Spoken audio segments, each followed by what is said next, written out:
近日，香港娛樂圈猶如響起一聲驚雷，震撼全城。國際動作巨星成龍突然傳出病危消息，被緊急送院搶救，生命危在旦夕。呢單新聞一傳出，即刻引起轟動，成個香港都炸開鍋。大家紛紛猜測呢位陪伴幾代人成長嘅銀幕英雄，係唔係就嚟走到人生盡頭？據知情人士透露，成龍係拍攝新戲期間突然暈倒，當場被送上救護車，醫護人員一邊進行搶救，一邊火速駛向醫院。成龍當時面色蒼白，雙眼緊閉，呼吸微弱，場面令人抽心。佢老婆林鳳嬌緊隨其後，面容憔悴，眼眶通紅，眼淚一度打轉，心急如焚。到達醫院之後，醫生馬上展開全面檢查同治療。經過一輪緊急搶救，成龍嘅生命體徵雖然暫時穩定咗，但依然處於昏迷狀態。林鳳嬌獨自坐喺醫院走廊嘅長椅上，雙手緊握，眼神空洞，滿面疲態。當醫生帶上病危通知書嗰一刻，佢終於忍唔住，眼淚卜速速流落嚟，手都震晒，簽名簽到手指都唔穩。同一時間，房祖名亦火速趕到醫院，一見到母親，佢面露驚惶，成個人都呆咗。據傳，佢當場情緒崩潰，含淚向傳媒透露，話爸爸多年嚟一直患有嚴重嘅舊疾，一直靠藥物擁持健康，而家呢次暈倒，好可能就係舊病復發。佢話其實自己早就知道爸爸身體有問題，但成龍一直選擇隱瞞，唔想影響工作同公眾形象。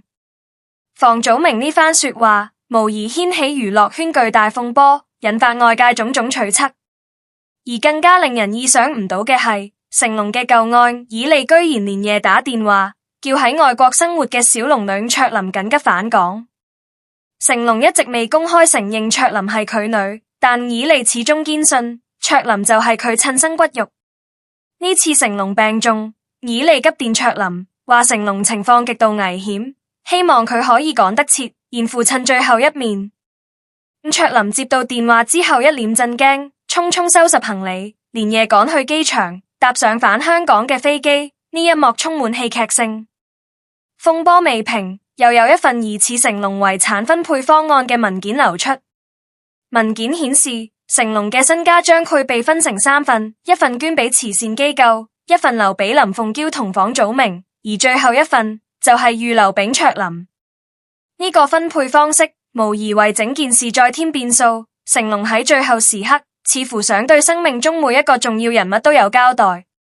事件發展至此，娛樂圈內外人心惶惶，大家都關心住成龍嘅情況，而圍繞佢嘅親情、病情同遺產，亦逐漸浮現出一幅幅複雜而真實嘅人生圖景。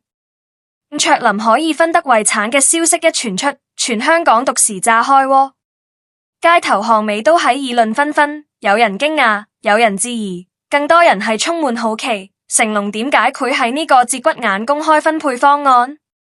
係咪佢早就預感到自己命運將盡？呢份遺產文件，佢唔只係一份遺產安排，仲係一根引爆家族矛盾嘅導火線。聽講成龍喺生前其實早已開始考慮遺產點分。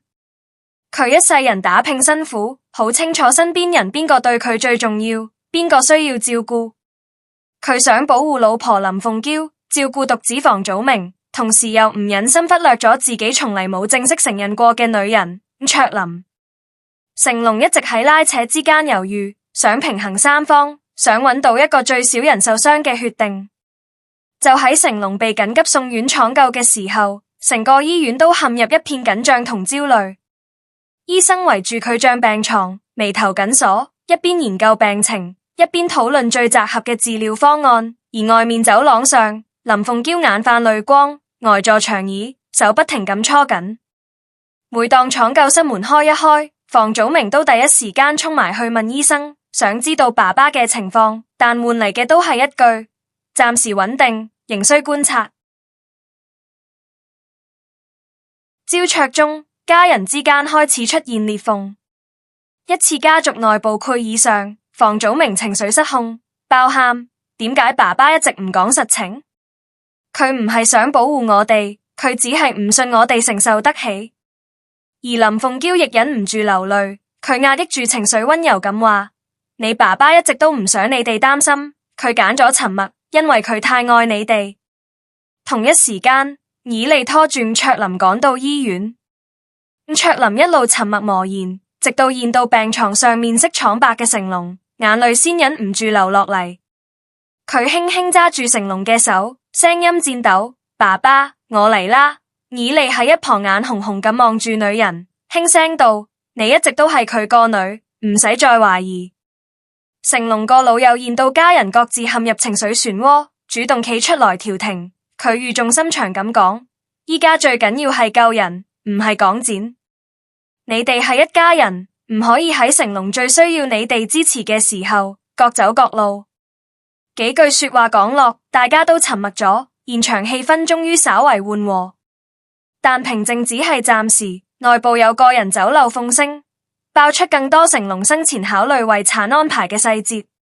原來成龍早就寫低咗計劃，一部分捐出去做善事，一部分俾林鳳嬌同房祖名，保障佢哋未來，而最後一份就係俾卓林，佢想補償當年缺席咗嘅父愛。